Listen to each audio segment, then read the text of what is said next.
আঙুলে আঙুল ছুঁয়ে শেখালে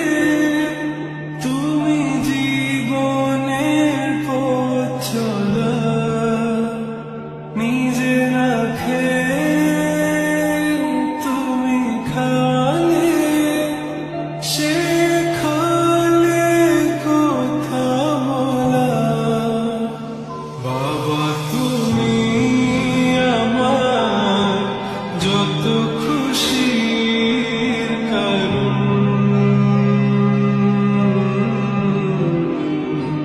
বলো তোমার মতো করবে কে